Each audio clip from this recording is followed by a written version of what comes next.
how did you get your information? Because all that during the Cold War was classified. Are you an offensive driver or are you a defensive driver? And the guy said, well, I'm defensive. He said, well, if you want to live, you might want to change that. Today's guest is someone who proves that history is not just something sitting in old books gathering dust, being ignored by students who are secretly Googling their answers under their desk. For him, history is alive. It is dangerous. It's full of secrets, consequences, hidden rooms, moral dilemmas, and the terrifying question we all have asked at some point. What if one small moment changed everything? Please welcome to the show, Erik Foge. Erik, welcome. Welcome. Thank you, Dave. It's been a pleasure to be on the show. Looking forward to it. Oh, it's an absolute pleasure to have you.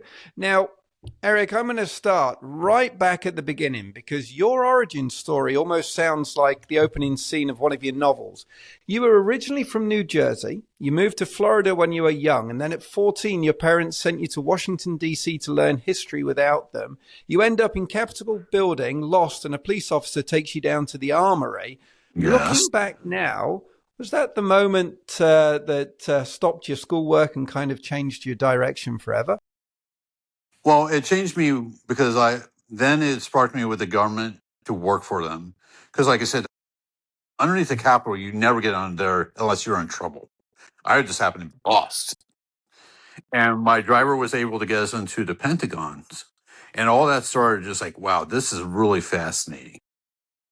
And, like kids my age might say, oh, I want to be an astronaut.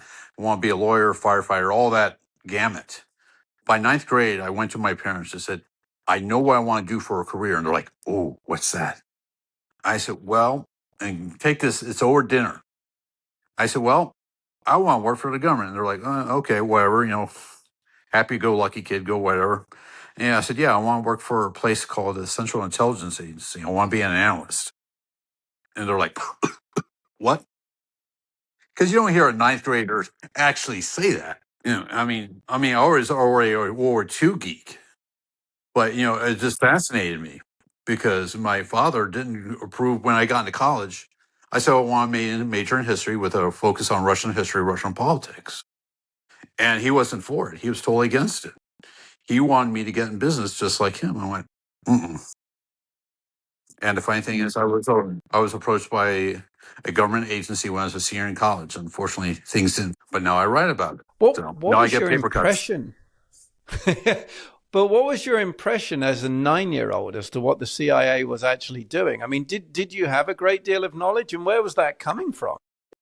Well, of course, I'm sure you remember the movie 3 Days of the Condor.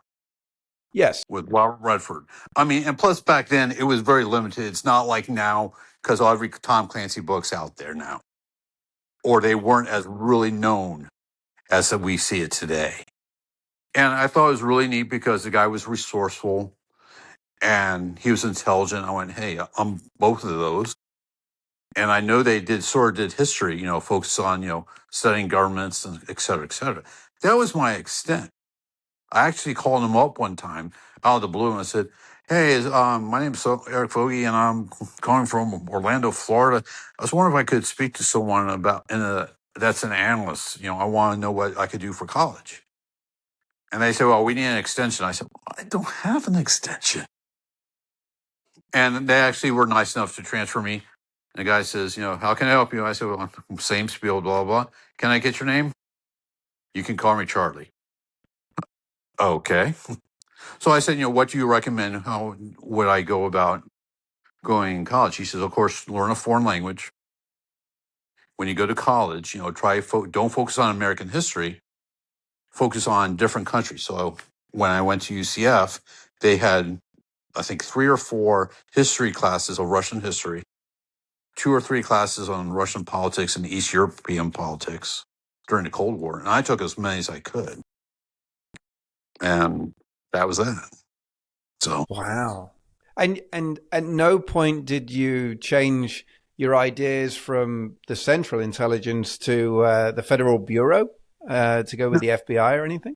They never took me an interest. You and I remember when X-Files came out and everyone says, oh, that would be really cool. I want to be like Mulder. No, I was the guy that didn't want to be seen. Like Right. I would say Okay. I probably would be like a deep throat, but not that high up. So that's always fascinated me. But the FBI never struck me as, it's like law enforcement. Okay, great.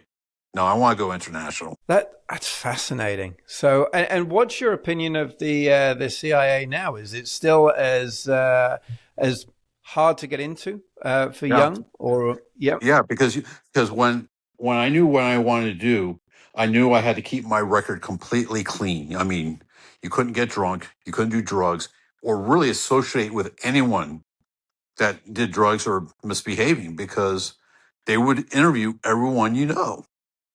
And I hate to say, if you had a friend that did drugs, oh yeah, dude, man, he's a cool friend. And it's like they're like, I'm gonna have to question that in the interview. And so how? Sorry, I was going to say. So how far did you get?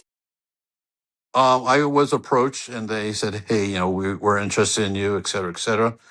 And like I said, I wasn't dating the girl who I eventually married. Now it was my first marriage, and I told her, before I got married, I said, "Hey, I want to work for this agency.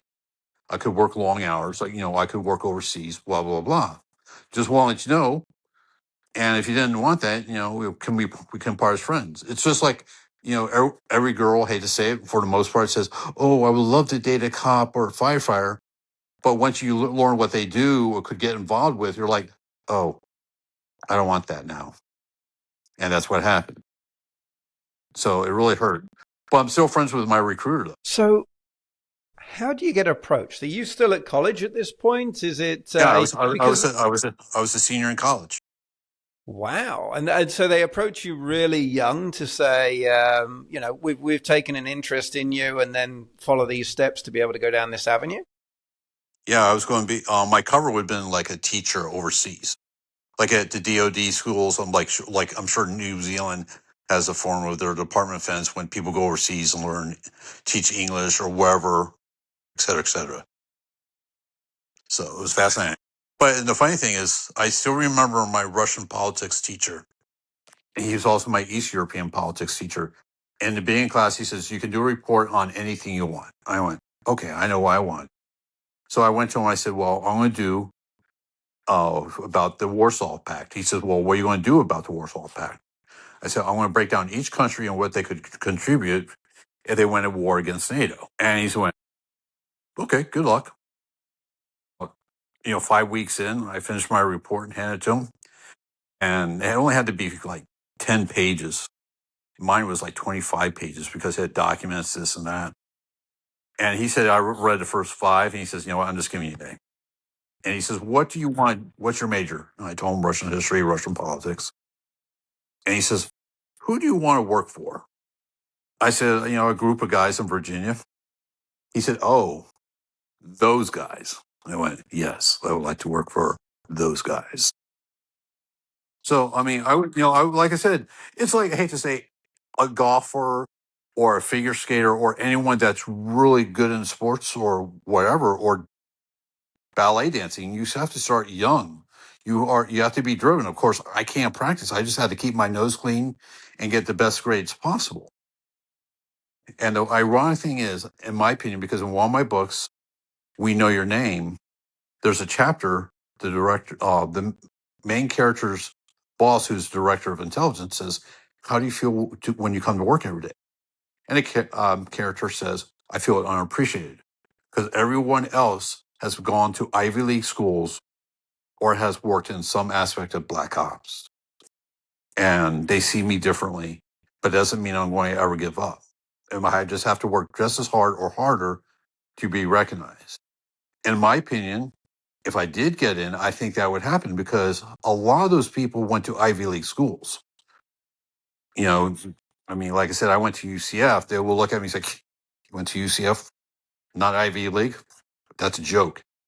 So, I would probably get sort of made fun of there too. And which is sad because you know what? I proved myself. I got in. Worked hard just like everyone else. So it's a crazy world. And that's why I try to make my books, characters of my main character relatable. Because sometimes Yeah. people say, you know what? I don't feel fit in like I went to work because I remember speaking to an intelligence officer. He was in the army or something, and I told him that little story I just said. He says the funny thing is he felt the same way because of most of these guys, Ivy League or wherever, because they just look down upon you because you didn't go to one of their Yale or Harvard or wherever, which is kind of sad. So we're all working at the same team. Yeah. Interesting. And you've spoken about knowing a naval admiral from the Sixth Fleet and his staff when you were around 19, and Yes. also about family military links, including your grandfather who was in the Marine Corps. How did being around those kind of people shape your world at that time? Well, they are very intimidating. The admiral, I always say, if him and Medusa went head to head, he would win. Medusa would turn stone. I mean, this guy had a photographic memory. You got to think about it. This was when computers were very primitive. He could look at a blackboard and look at it and see what planes were down on an aircraft carrier or destroyer or wherever, et cetera, et cetera. A week later, he would still know. It's like, well, how about those F-14s? Are they up now? It was just incredible how smart these people were. It was incredible. And your lead character, Yes. Dr. Erik Foge, is it Yes. Foge? Did I pronounce that correctly? Yeah. Yeah. Clearly carries pieces of you. Like there's no way, including your name, your humor, your interest in history, and your way of thinking. But you also give him skills and experience that you don't personally have. So That's correct. where does one start and the other one begin? I know basics about guns. I'm no sniper. I don't know martial arts, but I'm a really bad driver, but I can get myself out of wiggle room. So that's why my wife, when we got married, pastors that married us says, "Oh, remember, guys, you got to learn patience each other." And she turns to everyone and says, "He's a really bad driver." So, and that's why, my new book called Deceptive Protocol coming out later this year. I have the people he meets. Person says, "Are you an offensive driver or are you a defensive driver?" And the guy says, "Well, I'm defensive." He said, "Well, if you want to live, you might want to change that." Mhm. Where we are now. And you've made a really interesting comment in past interviews that there are enough heroes called Jack Ryan, Jack Reacher. So why not have an Eric with a K out there? But you also link the surname Fugger to your family history before Ellis Island changed things. Was naming the character partially a joke, partially practical, or partially a way of reclaiming something personal? I would say it could be a combination of things because I knew that, he was going to travel back in time to War II. And when you practice like you were bringing up the FBI, if you go undercover or in the CIA, you're going to have to know your story down pat. You can't do, what's your name? Jack? No, oh shit, Eric. And it comes natural for him. It's like, yeah, my name's Erik Foge.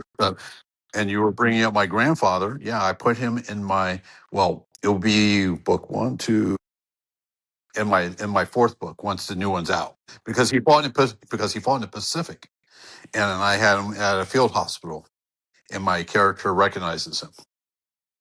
So I got a little emotional when I wrote that because my grandfather never talked about War II. He probably told me two stories of how when he was alive. How old were you when he passed? Sorry. In my 20s.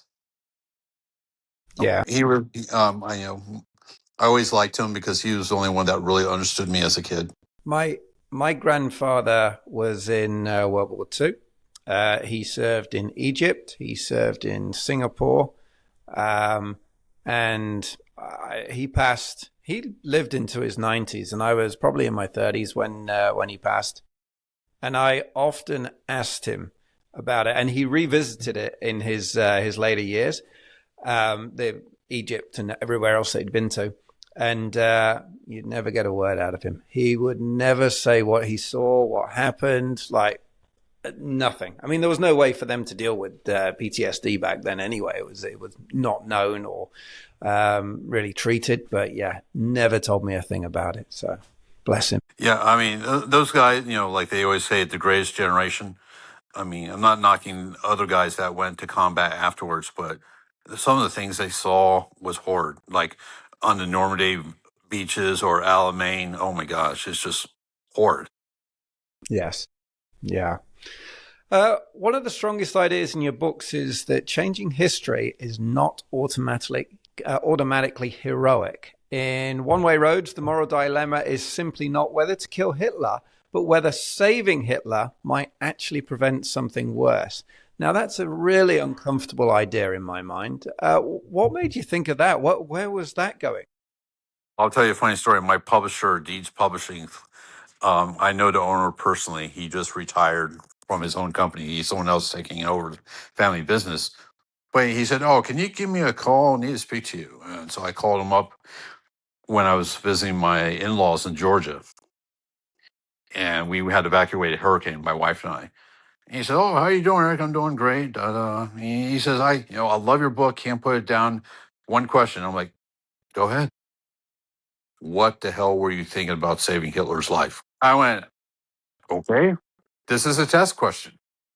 And I told him very nicely, you always hear movies, books that once you rescue him, everything goes back to normal. Kids eat ice cream, flowers bloom, the war's over instantly. I said, what if it got worse? We never thought about that. And I mean, I know there was one probably TV show that sort of amplified that. That was like the Dirty Dozen's the next mission.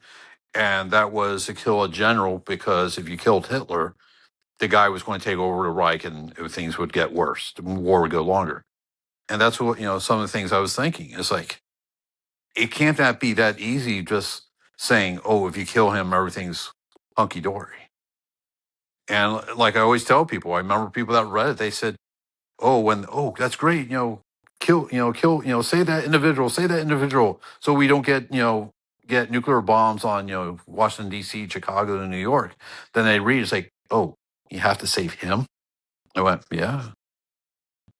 And like my other books, there's more to the limits too. And Horizon Without Boundaries, the first half, sorry, dogs are barking. All good. Uh, so, they say, and the moral dilemma in the first half, he has to go battle Britain and make sure the Germans lose. And of course, people's like, why would someone want the Germans to win? And I say, like I said, it's just make believe. I said, a Mossad agent, the Mossad says, hey, if American can get involved with World War II sooner, hypothetically in 1940, the Holocaust wouldn't happen. As I say, would that really happen? Probably not. But it's a good moral dilemma because if he doesn't fix the timeline in 2012, there's going to be a nuclear war, and because Israel is going to launch a strike on Iran. The ironic thing is, some of the targets I mentioned in that book are the same targets they used last year. So I wrote that book 2 years before that actually happened. That was pretty freaky. So, when you're writing a book, I mean, there's quite a dichotomy of complicated items that are happening here in terms of time travel and what would happen here. How how do you write an idea, a brainstorm out that I'm going to start from here and I'm going to get to here and this is kind of where it goes and then write to that, or does it just flow and you take it from there? It's all on my top of my head, and I know how the story's going to be. Then I just got to plug in the things to make everything connected. Like the funny thing is, I remember when I was writing One Way Roads, after it goes back in time to 1944, the characters Palak and Cole said, "Well, we can solve the problem, the Dallas issue 63, because we can send someone back in 43 and get rid of him." And they were referring to JFK. And the funny thing is, that happened in the next book after that. So the second half, Erik Foge has to save JFK, and once again, he's in disguise. He is saying, "Oh yeah, I'm just an observer on your PT boat," and JFK doesn't know he's really from the future, knowing all this history. So, So, yeah. how do you deal with the butterfly effect? I have the butterfly effect in one instance, and for example, in Horizon Without Boundaries, his best friend agency comes back to 1948. He says, "Hey, if you don't fix this timeline, your oldest son is going to die in Vietnam." And of course, my character says, that's a low blow. That's uncool to make me do this. But his son dies in a different way. And I'm going to give a spoiler. And will be book 5. His son dies in a car accident. So that's only barfly effect. But if I wanted, like so you bringing that up, if I was going to write a real time travel novel, I wouldn't do it because there's too many complications. I could see you 6 o'clock this morning and you're saying, hey, I'm going to interview Erik, this and that. And you know what? I could get a cup of hot boiling coffee and throw it on you just for the sake of doing it. And even though you said, you know what, this is not going to affect my rest of the day, everything compilates.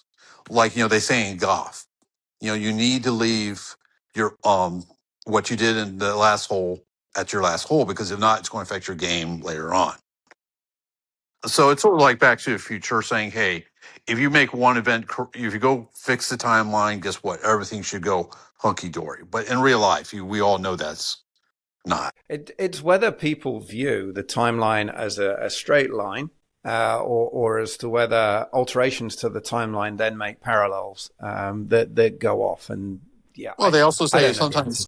sometimes they say, time is like a spiral too. But I'm not a genius.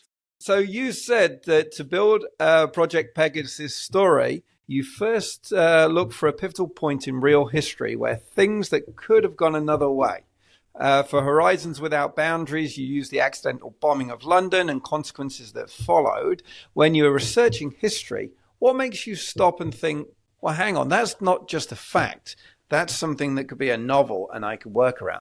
Well, like you were bringing up, like you brought up in real life, in 1940, on the 24th of August, a bunch of Heinkel bombers got lost. They were supposed to bomb a factory. I hate to say it, there was no such thing as radar. They had maps, a compass, and this and that. And guess what? We all know wind shear can drift you off a little. Yeah. And they said, hey, we're running out of fuel. We need to drop our load and head to France. And of course, the head bomber says, where are we? And he said, well, I think here. It's like, well, I need to know because London was forbidden. Of course, they didn't know London was right underneath them. And guess what? Churchill told the RAF to bomb Berlin 3 nights in a row. And because of that, they focused on bombing London versus their airfields and factories. So imagine if, pardon my expression, but if Hitler said, yeah, don't worry about London, just keep on doing what you're doing, we would be in a different story. I'm not saying we would all speak German, but London could have fell. And where would we be now? It makes your head spin. There's been books written around what would have happened if Germany had won the war. I think I don't know if it's as extreme as they believe, but these books obviously go through an extreme version of history of what could have occurred, more mass killings and various genocide. But I don't know. I don't know if that would have happened. Yeah, I mean, so that's what's nice about it. I remember Tom Clancy always, someone asked him, "Do you write realistic books?" And he said, "No, I write believable books," which is a great way to describe my stuff. Like, for example, and between Methods and Madness, of course, JFK is still friends with the character, and he gets called to the White House, and basically the Nazis are in Cuba, and they're going to do what the Russians did. They're going to launch a new, amphibious landing in Florida, use their V-2 rockets with atomic warheads, et cetera, et cetera. And that book versus the communists focusing on Castro and us and the other representative, I'm trying to think of his name, the other leader. I had it on top of my head. But what I did was the Nazis supported the fascist leader in Cuba, and we, the United States, supported Castro, and Castro lost. And that's why they were able to get into Cuba. So, like I said, I try to make it somewhat believable. But like I said, you have to do some research and say, okay, can I do this without raising too many eyebrows? And I think I pull that effect out. Would you ever consider writing about current events in terms of recent wars in Ukraine and Iran and what we're experiencing now, or would that be too soon? I wouldn't say it's too soon. What people don't realize is, all these events going on, there's always a deeper history. And, Iran, most people say, well, Iran hates us because, we have freedom and this and that. Well, there's underlying reasons they hate us. During the Iran-Iraq war back in the 80s, you and I both remember that, we sold chemical weapons to Iraq that used it on Iran. And guess what? That's one of the reasons they hate us. I mean, they don't forget that. I mean, I hate to say there's still people out there saying, oh, I will never buy a Japanese car because they bombed us at Pearl Harbor. Or, I hate to say it, go a little further. You got people that live in the South and the southern states of the United States. The South will rise again. It's like bringing up the Civil War. So it's all crazy. But I prefer World War II because that we always know the ending result because it's already happened. I mean, and when I saw how when you're bringing we call it Ukraine, when before Putin invaded, how he was situating his forces, I said, this sort of reminds me of Poland in 1939. But of course, Putin thought it was going to be a 1-2-3 victory. And now we're on year 5 or 6. Wars are expensive. I mean, look at recently, they said it's cost us, maybe $1 billion a day, with all our warships, in the strait. I mean, it's just hard to fathom $1 billion like that after Yes. one day of conflict. Yeah. And what's been achieved for that financial amount as well. Yeah. I mean, look at World War II. Look how much that cost. I mean, I'm not How much trying to did that cost? I don't know offhand, but I can tell you one thing. I know sometimes people say, oh, we're polluting the environment with, oil, cars that run on fuel, this and that. But look how many oil tankers or tankers that had equipment inside it that sunk in the Atlantic and the Pacific. You know, I'm not saying it's justifiable that we drive cars that pollute, but look at all that. You're talking hundreds of ships. But I don't Yeah. know. There was different understanding as to what the environmental impacts were back then as well. I don't Mhm. think anyone was thinking about that. Um, There's a great story in one interview where someone with a CIA background rated your agency training skills as a 10 out of 10 for someone who had never been there, but would not elaborate further. How frustrating is it as a writer when someone tells you you nailed it, but then the wall goes straight back up and they don't tell you any more details? I just have to give myself a pat in the back and say, you know what? I did it right.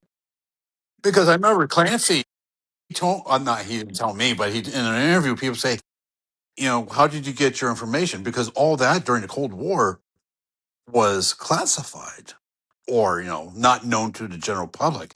And he says he saw a game called Typhoon. And it was a role playing game and it was made by a naval admiral. He says, yeah, that's the best, $20 I ever spent because all the weapon systems that were allowed to be known were in the game. So that's where he got some information. So I have to take it like him. I was like, hey, you know what? I did it. And you've also talked previously about needing thick skin to be a writer. So when you were starting out, you got 40 rejection letters. You were ghosted from major publishing. You've been not returning calls and various things like that. What kept you going through at that time? What made you say, no, this is it. This is what I want to do, instead of walking away, as I'm sure a lot of people have. I was stubborn, and and I have an amazing wife. Her name's Christina, and she always says, "Hey, I got your back on this." Eventually, someone will say yes. As I mentioned, we were in Georgia. My back then, my new publisher said, "Eric, I want to publish your book and I send you a contract." So I went. So because someone has to believe in your story just as much as you believe in it. And it's like trying for your dream job. If I told you hypothetically when you were 20, hey, Dave, you know what? You're going to be doing a great podcast show. People are going to know you international world. You might say, okay, that's cool, but you wouldn't give it any thought, probably. It might give me some drive and say, hey, thanks. I want to do that. And I remember walking into my wife. She was working in her dad's office. I was moping. I was like, "Ugh." And she says, "Oh, babe, don't worry. Someone's going to like your books." I said, "Well, I got to tell you something." She said, "Well, I'll treat you to barbecue, cheer you up." I said, "I know, thanks, I appreciate it, but I need to tell you something." She said, "Okay, get published." So I was really, and it just made me great joy. And like I said, I try to reach out to on LinkedIn some literary agents. I said, "Hey, I already have 4 books published. They were through a hybrid publisher. I own the rights. I got praise from some people in the CIA, et cetera, et cetera. I have a movie producer that might produce one of my books into a movie. They haven't said no yet. I would say, would you consider me as, we call it one of your clients?" No. I'm like, I don't understand. And I remember one guy was rudely said, "Oh, you need to at least have at least 30,000 copies before I might consider you." So, I said, "You know what? Pardon my expression, but screw it. I'm going to just keep on doing what I'm doing." And like I said, the producer that I'm talking to, I'm actually speaking to now. I mean, granted, there's not like Spielberg or wherever, but if they can make one of my books into, a movie or a small series, guess what? Then all the agents are going to come flying and say, "Oh, we'll help you." It's like, then I'm going to say no, because I did Yeah. all the hard work. Because in my new book that I'm writing now, I'm turning into a strip. And his name is Glenn McCoy. He's helping me write the script, not help me write the script, but he's saying, "Okay, you need to tweak it here, this and that." Because he's been a script writer for like 30 or 40 years. So it's very nice. Yeah, well, it's fundamentally different how you have a book and a script, right? And then you got to work out because obviously with scripts they cut down on what's within the books because you've got more You have no ability to idea. go one way. Yeah, Well, I mean, I remember Clancy, he was getting, pardon my expression, he got pissed at, the production company. He said, "You cut so much out of my book." Well, your books are this thick, Tom. My books are like that. And I still have to cut stuff out. I mean, plus you're also supposed to gauge your audience in the first person, too. It's the yes, present. I can't give any backstory. I mean, you can talk about the backstories, like, the character will say, "Yeah, I went to college, blah, blah, blah, et cetera, et cetera." It's not like a book. Let's cross our well, fingers.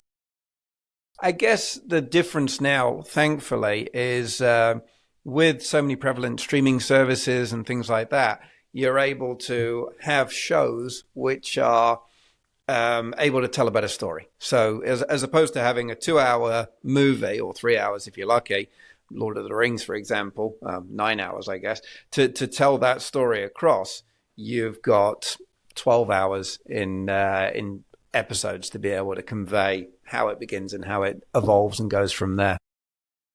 Yeah, because people don't realize each page in a script is 1 minute.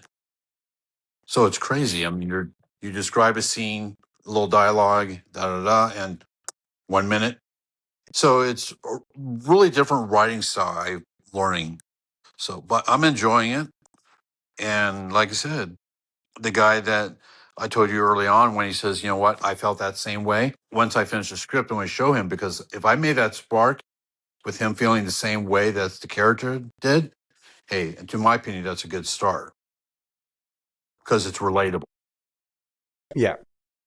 So what would you have done, Eric, if the book hadn't have worked out? Where would you be right now? What would you be doing? What would your interest have taken you into, do you think? I couldn't tell you.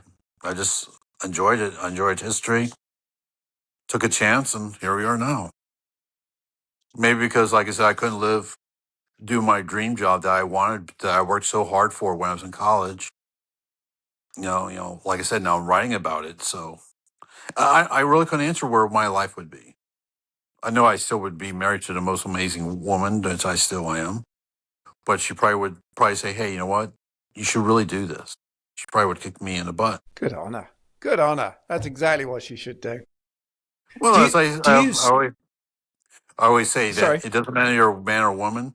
If you have someone that believes in you, you can do amazing things. I agree. I agree with that. Do you still have a fundamental interest in the CIA today as to what they're doing? Not so much in history as to what they've done, as to what you've written about and you've gone through, but what about modern day and how that is? Because it's going to be quite different in a digital era as to what they do and how they do it, rather than in the analog era, I'll say. Oh, absolutely. I mean, I'm not diehard. It's I'm saying, "Ooh, what are they doing now?" Because, like I said, I enjoyed writing about it. I'm gonna focus on something different because I remember I was asking people, "What do they like about Clancy?" And they said the backstory, et cetera, et cetera. And it was a present day back stuff when he was writing his novels. But they also said it got old because you is like Jack Ryan's 20th book is like they want an ending. You can't keep on going and going. You and I both remember the cartoon Garfield. When the first book came out, we all laughed. We know he hated spiders, eat lasagna, etc. But by the 20th cartoon book, you're like, yeah, we already know he hates spiders. It just mild that down. So that's why I wanted to condense my books. There's a start and there's a finish. I don't know what I would write about if I had to do a modern day CI novel. I don't know who I would have as the villain. Maybe a bald head podcaster. You read my mind. Yeah. Your real name is Lex Luthor.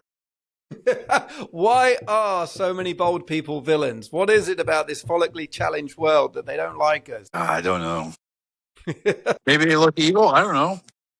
I mean, when I was writing my books, I didn't have any gray hair. So was this because of my wife or my books? Who knows? Oh, Erik, what have you got coming up in the future? What can we look forward to? Deceptive Protocol is going to be coming out, and that's the prequel to We Know Your Name. Because if you currently read We Know Your Name, there's first chapter is 1990, the next chapter is 97, and a lot of my fans says, "What the hell happened?" So I wrote "What the hell happened," and Deceptive Protocol. So now it's going to flow a lot better. And When's that one coming? I'm thinking anywhere between June to August. That's a guess. And Yep. I'm currently writing a book about soulmates, about a guy that loses his true love in 1880. And before his love dies, he said, "Well, I'll love you till the end of time." Of course, she says, "Do you promise?" Naturally, he says, "Yes." And she said, "Well, I'll come back for you." And the book, she gets reincarnated every once in a while. And he can only age when they're together. So he sees many historical events from the Nicholas II to Titanic to Peace Treaty, et cetera, et cetera. Fascinating. That sounds awesome. And where would you like your details, Erik? We always put the details. Do you want them up, down, left, or right? People say that quite a bit. You'd be surprised. So we're going to put your details right there where you can find your books, all of your socials, so people can stay up to date. You can get my books on Amazon because if people say, "Hey, what order they go in?" It'll say 1 of 4, 2 of 4, so they'll know what order to read. Yep, the Amazon details will be right here. Erik, it's been an absolute pleasure to talk to you today. Thank you so much for your time. I love your stories. My pleasure. Thank you, Dave.